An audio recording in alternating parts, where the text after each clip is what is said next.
Mukunda jewellers లో gratitude sale March 8th నుండి 11th వరకు ఫ్లాట్ 50% ఆఫ్ ఆన్ VA. ఈ ఆఫర్ అన్ని బ్రాంచెస్ కి వర్తిస్తుంది. నమస్తే, వెల్కమ్ టు తిరుగుబాటు. ఇప్పుడు మనతో పాటు ఉన్నారు కాంగ్రెస్ పార్టీ సీనియర్ నాయకులు, తెలంగాణ రాష్ట్ర గ్రంథాలయ కార్పొరేషన్ చైర్మన్ డాక్టర్ రియాజ్ గారు. సార్ నమస్కారం అండి. సార్, ముఖ్యంగా తెలంగాణలో గ్రాడ్యుయేట్ టీచర్స్ ఎమ్మెల్సీ స్థానాలు కాంగ్రెస్ పార్టీ డీలా పడిపోయింది, బీజేపీ పుంజుకుంది. కాబట్టి రేపు మాపో అధికారం కూడా మాదే అన్నట్టు కూడా బీజేపీ మాట్లాడుతున్న పరిస్థితి. ఏం చెప్తారు? హాస్యాస్పదమైన స్టేట్మెంట్ గా భావిస్తాను. ఎందుకోసం అంటే ఎన్నికలో ఒక పార్టీ గెలుస్తుంది, ఒక పార్టీ ఓడిపోతుంది. మేము చాలా గట్టి పోటీ ఇచ్చాం. వాస్తవంగా బీజేపీ 1,00,000 పైగా మెజార్టీతో గెలుస్తుందని భావించిన సీట్ అది. 4 ఎంపీలు ఉన్నారు. ఆదిలాబాద్ వాడిదే, నిజామాబాద్ వాడిదే, అట్లాగే మేదక్ వాడిదే, కరీంనగర్ వాడిదే. ఎంత మెజార్టీ రావాలండి? 1,00,000 పైగా మెజార్టీ రావాలి. కానీ వచ్చింది 5,000. అది కూడా బీఆర్ఎస్ ఒక శకునమామ పాత్ర పోషించింది. కాబట్టి అది విజయం కన్నా టీఆర్ఎస్ ఏరియాస్ బీఆర్ఎస్ బీజేపీకి సంబంధించిన సంబంధం ఏదైతే రహస్య స్నేహం ఏదైతుందో దాని ఫలితంగా చూడాలి తప్ప అది బీజేపీ విజయంగా మేము చూడాలనుకోవట్లేదు. అంటే నరేంద్ర రెడ్డికి కాంగ్రెస్ కార్యకర్తలకు గ్యాప్ వచ్చిందా, లేకపోతే కాంగ్రెస్ కార్యకర్తలకు నరేంద్ర రెడ్డి గ్యాప్ వచ్చిందా, లేకపోతే కాంగ్రెస్ పార్టీ మంత్రుల నుంచి నరేంద్ర రెడ్డి గ్యాప్ వచ్చిందా? అంటే ఏం చెప్తారు?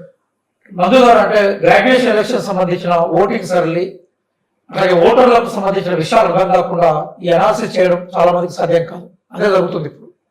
వాస్తవంలో గ్రాడ్యుయేట్ ఓటర్స్ అనేవాళ్ళు ఒక దగ్గర ఒక చోట ఉండేవాళ్ళు కాదు.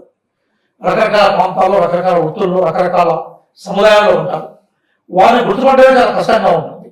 గుర్తుపట్టిన తర్వాత వారిని కన్వే చేయడం ఇంకా కష్టంగా ఉంటుంది.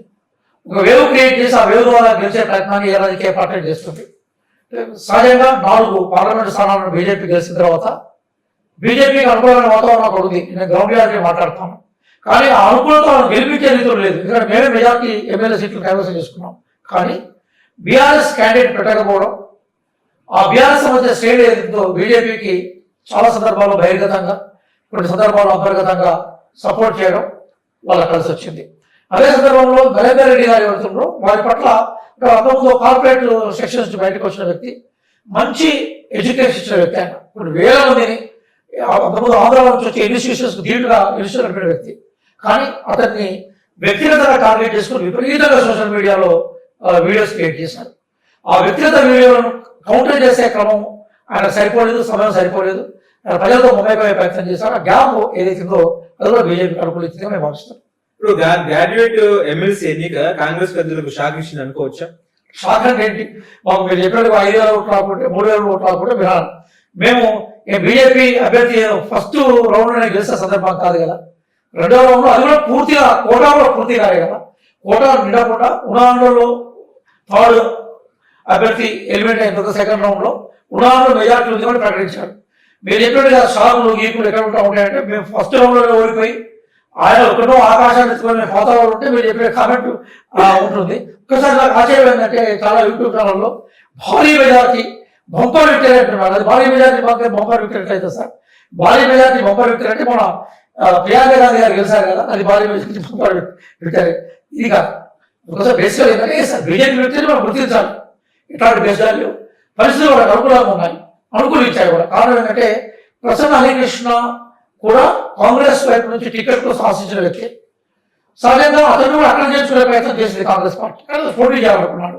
సహజంగా ప్రసన్న హరికృష్ణ కూడా అభిమానులు ఆయన పోటీ చేసిన వాళ్ళు ఏమనుకున్నారంటే కాంగ్రెస్ పార్టీ ప్రసన్న హరికృష్ణ టికెట్ ఇవ్వలేదు కాబట్టి 2nd ప్రయారిటీ ఓట్లను మేము ఊహించినట్టుగా వాళ్ళు వేయలేదు. వాళ్ళే మాకు వ్యతిరేకులుగా కాదు. కాబట్టి ప్రసన్న హరికృష్ణ 2nd ప్రయారిటీ ఓట్లు ఏవైతున్నాయో అందులో మేము ఊహించిన ఓట్లు రాలేకపోయినాయి. అది బీజేపీ అనుకూలించింది. అంటే కొంతమంది కాంగ్రెస్ మంత్రులు కూడా అటు ఒక ఎమ్మెల్సీ ఎన్నికల ప్రచారానికి వెళ్ళలేదు అనేది చర్చ. నిజమేనా సార్? అక్కడ ఉన్నదే 3 మంత్రులు కదా సార్. అదే స్థానిక మంత్రులు 3, శ్రీధర్ బాబు గారు, నేను వాళ్ళ కలిసి అనేక మీటింగ్లలో ఉన్నాం. ఇంకోటి మా అన్న పొన్నం ప్రభాకర్ గారు, తెలంగాణ ఉద్యమకారుడు, ఆయన అనేక మీటింగ్లు పెట్టారు. ఇంకో దామోదర రాజనరసింహ గారు, ఆయన ఆధ్వర్యంలో మెదక్లో అక్కడ ఓటింగ్ శాతం, ఓటర్ యొక్క సంఖ్య తక్కువ ఉంది, వారి శక్తి కొద్ది వాళ్ళు చేశారు. 3 మంత్రులు ఆ జిల్లాలలో. సీత గారు ఆదిలాబాద్ ఇన్ఛార్జిగా ఉన్నారు.